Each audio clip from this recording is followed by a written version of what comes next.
আজকে আমরা আলোচনা করব দ্বাদশ শ্রেণীর কবিগুরু রবীন্দ্রনাথ ঠাকুরের লেখা রূপনারায়ণের কুলে কবিতাটি। কবিতাটির নাম হলো রূপনারায়ণের কুলে। এই কবিতাটির মূল কাব্যগ্রন্থ হলো শেষ লেখা, অর্থাৎ এই কাব্যগ্রন্থের নামের একটা দারুণ গুরুত্ব রয়েছে। অর্থাৎ কবিতার কাব্যগ্রন্থ, যে কাব্যগ্রন্থ থেকে এটা নেওয়া হয়েছে, সেই কাব্যগ্রন্থটার নামই হচ্ছে শেষ লেখা। যেমন নাম তেমনই নামের কিন্তু গুরুত্ব, অর্থাৎ এটা কিন্তু রবীন্দ্রনাথ ঠাকুরের লেখা শেষ কাব্যগ্রন্থ আমরা বলতে পারি মানে কি শেষ কাব্যগ্রন্থ। রবীন্দ্রনাথ ঠাকুর যখন রোগশয্যায় জীবনের একেবারে শেষ অবস্থায় তিনি শয্যাশায়িত, তখন তিনি নিজে লিখতে পারতেন না, শুয়ে শুয়ে তিনি বলতেন অন্য কেউ লিখে নিত। এইরকম এই পর্যায়ে কবিতাগুলো এই শেষ লেখা কাব্যগ্রন্থের মধ্যে দেওয়া হয়েছে বা শেষ লেখা কাব্যগ্রন্থের মধ্যে আছে। রবীন্দ্রনাথের মৃত্যুর পরে এই কাব্যগ্রন্থটি প্রকাশিত হয়। তার জীবৎকালে এই কাব্যগ্রন্থটি কিন্তু প্রকাশিত হয় না, কারণ সেই সুযোগ তার জীবনে ঘটেনি। পরবর্তীতে তার উত্তরসূরিরা এই কাব্যগ্রন্থটি প্রকাশ করেন শেষ লেখা নাম দিয়ে। আমাদের আজকের যে আলোচ্য বিষয় রূপনারায়ণের কুলে কবিতাটি, এই কবিতাটিও শেষ লেখা কাব্যগ্রন্থের 11 নম্বর কবিতা। এটা রবীন্দ্রনাথ ঠাকুর 13 মে 1941 সালে রাত্রি 3:15 দিকে লিখেছিলেন, অর্থাৎ একেবারে শেষ রাতে, অর্থাৎ ঘুম থেকে উঠে তিনি কবিতাটা লিখেছেন। এইরকম একটা তথ্য আমরা রবীন্দ্র সাহিত্য সমালোচনাতে পাই, তথা আলাপচারী রবীন্দ্রনাথ বলে একটি গ্রন্থ, যে গ্রন্থের লেখিকা শ্রীমতী রানী চন্দ, তিনি জানিয়েছেন এই কথাটি, যে রবীন্দ্রনাথ ঠাকুরের ঘরে ভোরবেলায় আমি হঠাৎ ঢুকলাম, সেখানে দেখছি কয়েকটা লাইন কবিতা লেখা। আমি সেটাকে কবিগুরুকে দেখালাম। কবিগুরু উঠলেন, কফি খেলেন, তারপরে কবিগুরুকে আমি দেখালাম। কবিগুরু আর কয়েকটা লাইন আমাকে যোগ করতে বললেন, আমি যোগ করলাম। তারপরে সেটা মুদ্রণের জন্য পাঠানো হলো। মুদ্রণের জন্য পাঠানো মানে ছাপাতে পাঠানো অনুমতি তিনি দিলেন। তো এই রূপনারায়ণের কুলে কবিতাটি একেবারে শেষ জীবনে রবীন্দ্রনাথ ঠাকুর লিখেছেন। অর্থাৎ এখানে আমাদের একটা জিনিস লক্ষ্য করতে হবে, যে রবীন্দ্রনাথ ঠাকুরের জীবনী যদি আমরা দেখি, আজকে আমি জীবনী ব্যাপারটা আলোচনা করলাম না এই জন্যই, যে কোনো কবিতা আলোচনার আগে কবির জীবন নিয়ে একটু আলোচনা হয় বা কবির জীবন দর্শন নিয়ে একটু আলোচনা হয়। যেহেতু কবিগুরু রবীন্দ্রনাথ ঠাকুরের কবিতা, তার জীবনী তোমাদের প্রত্যেকের জানা, তাই নতুন করে আমি ভিডিওটা যেন বড় না হয়, তাই সেটা আমি বাদ দিয়েছি। তো যাকে তোমরা এটুকু জানো যে রবীন্দ্রনাথ ঠাকুর 1941 সালের 7 আগস্ট, অর্থাৎ ইংরেজি সালটা আমি বলছি, যেহেতু কবিতা রচনার সালটাও আমি ইংরেজি সাল যেহেতু বলেছি বুঝতে সুবিধা হবে। রবীন্দ্রনাথ ঠাকুর 1941 সালের 7 আগস্ট মারা যান, তার মহাপ্রয়াণ ঘটে 7 আগস্ট। আর এই কবিতাটি তিনি লিখছেন 13 মে। দেখো, প্রায় 3 মাস, পুরোপুরি 3 মাসও নয়, 3 মাসের 1 সপ্তাহ মোটামুটি কম। এই মৃত্যুর 3 মাস আগে তিনি কবিতাটা লিখলেন। এবার আমরা আসি কবিতাটার মধ্যে তিনি কি বলতে চাইছেন, তিনি কি বলেছেন কবিতার মধ্যে, এটা আলোচনার পরে আমরা মূল টেক্সটে চলে যাব। কবিতাটার নাম হচ্ছে রূপনারায়ণের কুলে। দেখো, রূপ নারায়ণের কুলে, কয় দীর্ঘ লয়ে একার, কুলে, কুল শব্দের অর্থ তোমরা সমুচ্চারিত ভিন্নার্থক শব্দে পড়েছে, কয় হস্য ল কুল, কুল মানে বংশ, কয় দীর্ঘ ল কুল, কুল মানে হচ্ছে নদীর তীর। রূপ নারায়ণ, এই রূপ নারায়ণ বা রূপ নারায়ণের কুলে যে কথাটা তিনি বলেছেন, তো এই যে রূপ নারায়ণ যেটা আমরা পাচ্ছি, এই রূপ নারায়ণটা একটা নদীর নাম। রূপনারায়ণ একটা নদীর নাম, আমাদের পশ্চিমবাংলার একটা নদী রূপনারায়ণ নদী। কিন্তু রবীন্দ্রনাথ ঠাকুর এটা রূপনারায়ণ বলতে বা রূপনারায়ণের কুলে বলতে তিনি বোঝাতে চেয়েছেন, রূপনারায়ণ শব্দর মাধ্যমে তিনি বোঝাতে চেয়েছেন যে এই রূপময় প্রকৃতি, এই যে আমাদের বাংলার যে প্রকৃতি, রূপময় প্রকৃতি, এই রূপময় প্রকৃতির কথা তিনি রূপনারায়ণ বলতে বোঝাতে চেয়েছেন। তার সাথে সাথে আমরা এও ধরতে পারি যে রূপনারায়ণের কুলে, রূপনারায়ণ যেহেতু একটা নদীর নাম, তো নদী মানে কি? নদী মানে প্রবাহমানতা, নদী চলে, গতিময়তা অর্থাৎ গতি। এক কথা যদি আমরা বলি নদী মানে গতি। ঠিক এই কবিতার মধ্যেও কিন্তু কবি জীবনের গতির কথা বলেছেন। অর্থাৎ আমরা আমাদের জীবনটাকে যদি খেয়াল করি তাহলে আমরা দেখব যে জীবনটাও একটা নদীর মতো গতিময় জিনিস।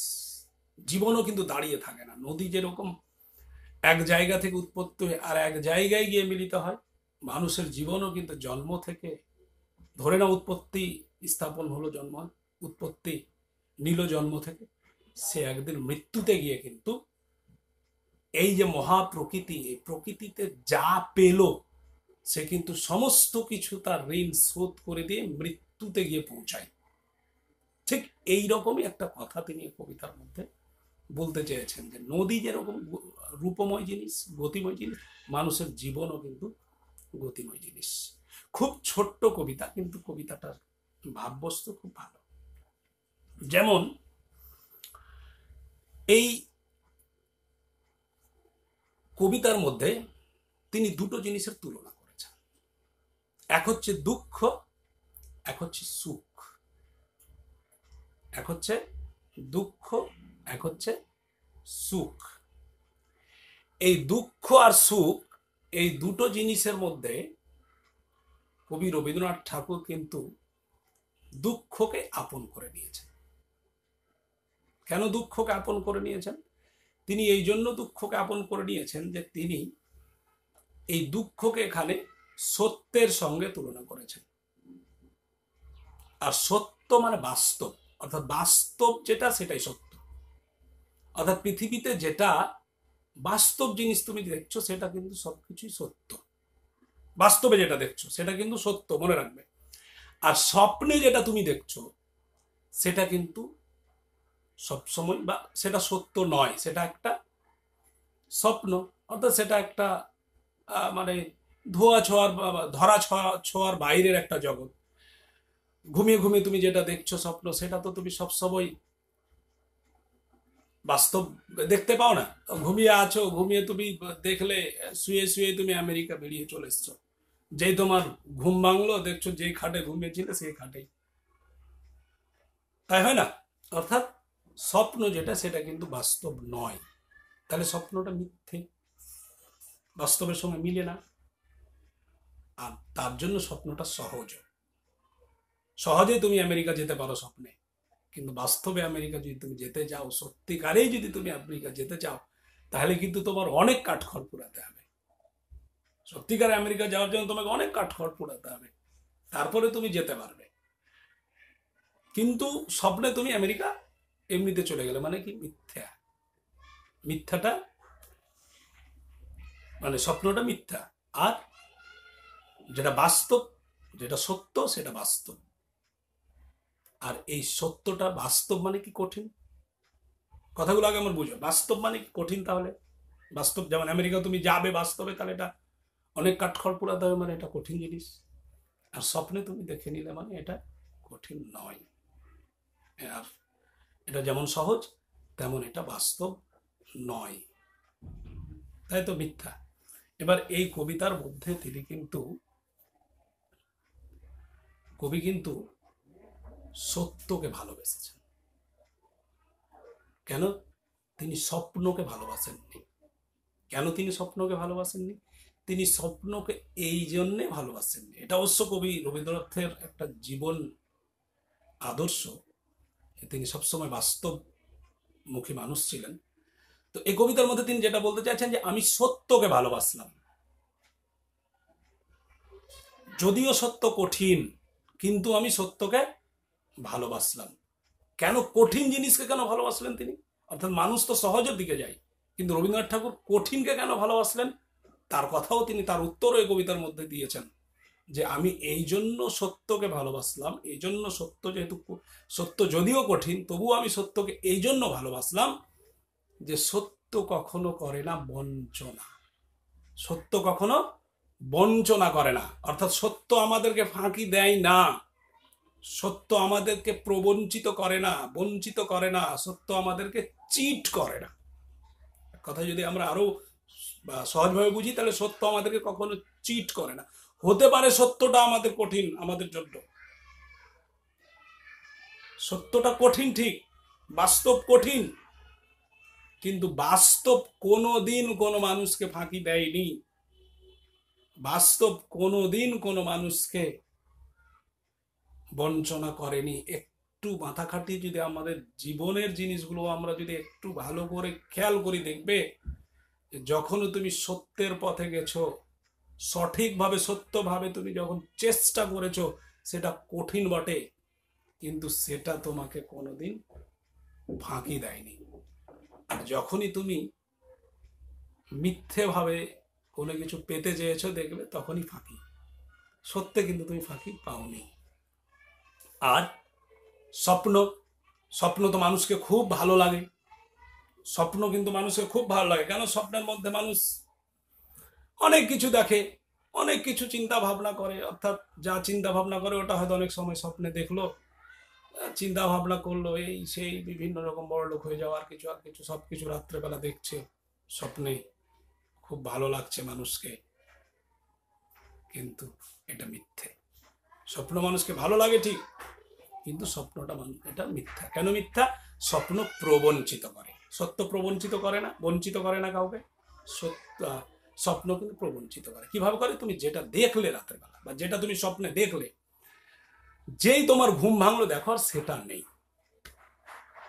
স্বপ্নে দেখছো খুব সাঁতার দিচ্ছ, এবার তুমি দেখো হয়তো ঘুম ভাঙলো, তো দেখো কি হয়েছে, হয়তো প্যান্ট ভিজে আছে, এরকম। মানে সত্য, স্বপ্ন কখনো মানুষের বাস্তব, মানে স্বপ্নে আমরা যেটা দেখি সেটা কোনো সবসময় কখনো বাস্তব হয় না, এটা মিথ্যা সবসময়। এই দুটো কথাকে ধরেই কবি কিন্তু এগিয়েছেন। সত্যকে কঠিন তিনি দুভাবে বলেছেন। একটা ধরো সত্য সত্যিকারেই কঠিন, সত্য কোনোদিন কাউকে প্রবঞ্চিত করে না, ওই জন্য তিনি সত্যকে ধরলেন। আর জীবনে অনেক দুঃখ, তিনি অনেক দুঃখের কথাই কবিতার মধ্যে বলেছেন, যে জীবনকে আমি রক্তের অক্ষরে চিনলাম। এই রক্তের অক্ষরে চিনার কথা বলার কারণ হচ্ছে যে রবীন্দ্রনাথ ঠাকুরের জীবন যদি আমরা দেখি, তাহলে রবীন্দ্রনাথ ঠাকুর জীবনে অনেক মৃত্যু দেখেছেন। একেবারে যৌবনে তিনি নিজের বৌঠানের মৃত্যু দেখেছেন, নিজের স্ত্রীর মৃত্যু দেখেছেন, ছেলের মৃত্যু দেখেছেন, বিভিন্ন তার পরিবারে প্রিয়জনদের অনেকজনের তিনি মৃত্যু দেখেছেন। সেখান থেকে তিনি এটাও অনুভব করেছেন মৃত্যুটাই শেষ পর্যন্ত সত্য, বা জীবনটা দুঃখ ভরপুর, দুঃখময়। যদিও তিনি এই মৃত্যুগুলোতে তিনি একেবারে বিচলিত হওয়ার মানুষ নন, বিচলিত হননি, কিন্তু সেটা সত্য তিনি উপলব্ধি করেছেন। ওই জন্য তিনি জীবনটাকে বলেছেন যে রক্তের অক্ষর অক্ষরে আমি আমার জীবনটাকে চিনলাম। তো তাহলে এটাই কবিতা। এই কবিতার মধ্যে এই দুটো জিনিসই তিনি বেশ জোর দিয়ে এখানে বলা হয়েছে, সত্য আর মিথ্যের কথাটা, অর্থাৎ বাস্তবটা কঠিন, আর এই বাস্তবকেই কবি গ্রহণ করেছেন, কারণ এটা বঞ্চনা করে না, আর স্বপ্নটা বাস্তব নয়, স্বপ্নটা মিথ্যা। কেন? এটা প্রবঞ্চিত করে মানুষকে। এবার চলো এবার কবিতার দিকে যাই আমরা। এবার তোমরা নিজের বই বের করো, একেবারে কবিতা অংশে গিয়ে প্রথম কবিতা দেখো। আমি কবিতার লাইনটা পড়ছি। প্রথমে পুরো কবিতাটা পড়ে দিয়ে আমি ব্যাখ্যা করছি। রূপনারায়ণের কুলে রবীন্দ্রনাথ ঠাকুর। রূপনারায়ণের কুলে জেগে উঠিলাম, জানিলাম এ জগৎ স্বপ্ন নয়। রক্তের অক্ষরে দেখিলাম আপনার রূপ, চিনিলাম আপনারে আঘাতে আঘাতে, বেদনায় বেদনায়। সত্য যে কঠিন, কঠিনেরে ভালোবাসিলাম, সে কখনো করে না বঞ্চনা। আমৃত্যুর দুঃখের তপস্যায় জীবন, সত্যের দারুণ মূল্য লাভ করিবারে, মৃত্যুতে সকল দেনা শোধ করে দিতে। কবিতাটা শেষ। এবার যাচ্ছি আমরা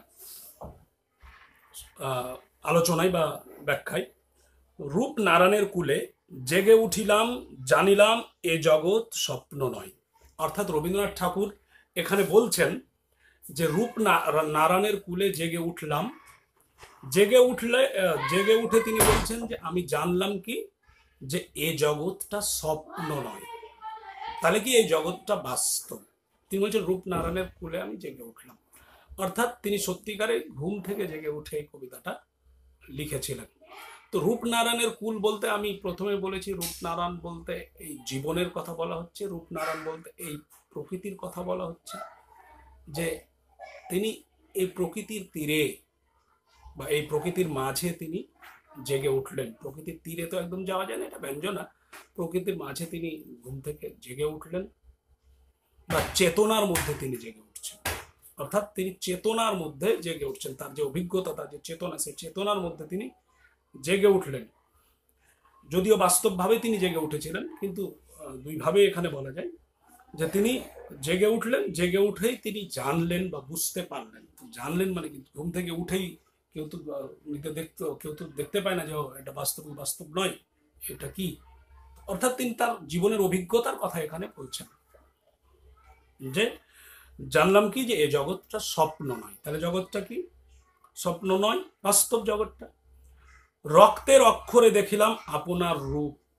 তিনি বলছেন আমি নিজের জীবনের রূপটাকে রক্তের অক্ষরে দেখলাম। রক্তের অক্ষরে দেখা মানে তার জীবনের যে দুঃখ, বেদনা, কষ্ট যে পেয়েছিলেন, সেই কষ্টগুলোর কথা তিনি এখানে বলতে চাইছেন। অর্থাৎ একটু আগেই আমি বললাম যে তিনি তার জীবনে অনেক প্রিয়জনকে হারিয়েছেন। রবীন্দ্রনাথ ঠাকুর তার জীবনে অনেক প্রিয়জনকে হারিয়েছিলেন। অর্থাৎ তিনি অনেক প্রিয়জনকে নিজের জীবনে হারিয়েছেন। আরও জীবনের অনেক অভিজ্ঞতা, দুঃখ, বেদনা, ব্যথাময় অভিজ্ঞতা। অর্থাৎ একটু যদি আমরা খেয়াল করি, মানুষের জীবনে সুখের চেয়ে দুঃখটা অনেক বেশি। তো রবীন্দ্রনাথ তার ব্যতিক্রম ছিলেন না, ওই জন্য তিনি বলছেন যে রক্তের অক্ষরে দেখিলাম আপনার রূপ। অর্থাৎ নিজের রূপকে তিনি দেখলেন রক্তের অক্ষরে অক্ষরে অক্ষরে। চিনিলাম আপনারে আঘাতে আঘাতে, বেদনায় বেদনায়। কবি বলছেন আমি আপনারে অর্থাৎ নিজেকে চিনলাম কিসের মাধ্যমে? আঘাতে আঘাতে, বেদনায়। অর্থাৎ তিনি জীবনে অনেক আঘাত, অনেক বেদনার সম্মুখীন হয়েছেন। একটু আগে আমি বললাম সত্য যে কঠিন, কঠিনের ভালোবাসিলাম। তারপরে তিনি বলছেন সত্য কঠিন, আর আমি এই কঠিনকেই ভালোবাসলাম। অর্থাৎ আমি সত্যকেই ভালোবাসলাম। সত্য কঠিন জানছি, কিন্তু সত্যকে কঠিন জেনেও আমি এই কঠিনকেই ভালোবাসলাম, আমি সত্যকেই ভালোবাসলাম। কেন ভালোবাসলাম? পরের লাইনে তিনি বলছেন সে কখনো করে না বঞ্চনা। অর্থাৎ সত্য কখনো বঞ্চনা করে না। যেহেতু সত্য কখনো বঞ্চনা করে না, ওই জন্য কবি সত্যকেই ভালোবেসেছেন, যদিও সত্যটা কঠিন। আমৃত্যুর দুঃখের তপস্যায় এ জীবন। অর্থাৎ এই জীবনটাকে তিনি বলছেন আমৃত্যু দুঃখের তপস্যা। অর্থাৎ মৃত্যু পর্যন্ত মানুষ সারা জীবন দুঃখেরই তপস্যা করে থাকে। অর্থাৎ মানুষের জীবনে যদি আমরা হিসাব নিকেশ করি, তাহলে অনেকটা দেখতে পাবো যে মানুষের সুখ থেকে দুঃখই মানুষের জীবনে বেশি। কবিও তাই উপলব্ধি করেছেন, যে তিনি বলছেন যে আমৃত্যু অর্থাৎ মৃত্যু পর্যন্ত আমি, অর্থাৎ সারা জীবন, এখানে আমৃত্যু মানে মৃত্যু পর্যন্ত, শেষ পর্যন্ত সারা জীবন আমি দুঃখের তপস্যা করলাম এই জীবনে। কেন? সত্যের দারুণ মূল্য লাভ করিবারে, মৃত্যুতে সকল দেনা শোধ করে দিতে। শুধু সত্যের দারুণ মূল্য আমি লাভ করার জন্য।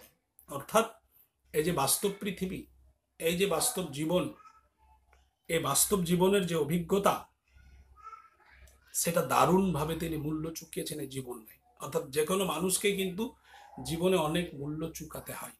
অর্থাৎ যে কোনো মানুষকেই কিন্তু এই সত্যের মানে সারা জীবনে অনেক কিছুর সম্মুখীন হতে হয়, ভালো মন্দ সব কিছুর সম্মুখীন হতে হয়। সেই অর্থে তিনি বলছেন সত্যের দারুণ মূল্য লাভ করিবারে, অর্থাৎ এই সত্যের দারুণ মূল্যটাকে লাভ করার জন্য কি করলাম, মৃত্যুতে সকল দেনা শোধ করে দিতে। অর্থাৎ সত্যের মূল্যটা দারুণভাবে চুকিয়ে দিলাম। আর শেষে কবি কি বলছেন, যে শেষ পর্যন্ত মৃত্যুতেই সকল দেনা শোধ করে দিলাম। অর্থাৎ এই কবিতার মধ্যে কবির মৃত্যু চেতনা কিন্তু জেগে উঠেছে। তিনি বুঝতে পারছেন হয়তো যে আর আমি বেশি দিন নেই। তিনি শেষ পর্যন্ত বলে যাচ্ছেন যে এই জীবন শুরু থেকে শেষ পর্যন্ত যে জীবন পরিচালনা করলাম, যে জীবনে যা কিছু পেলাম, জীবনের জীবনের মধ্যে প্রকৃতি থেকে যা কিছু পেলাম, প্রকৃতির যে ঋণ, সেই প্রকৃতির ঋণের যে প্রতিশোধ, এই প্রকৃতির ঋণের প্রতিশোধ মৃত্যুর মাধ্যমে করে গেলাম। এই কথাই তিনি বলছেন যে মৃত্যুতে সকল দেনা শোধ করে দিতে। এ হচ্ছে আজকের কবিতার আলোচনা। আশা করছি তোমাদের লাভ হবে। যদি তোমাদের ভালো লাগে, অনলাইনে সাধারণ ক্লাসের মতো হচ্ছে না, আমিও বুঝতে পারছি, আমিও স্যাটিসফাই নয়, তবুও তোমাদের ভালো লাগলে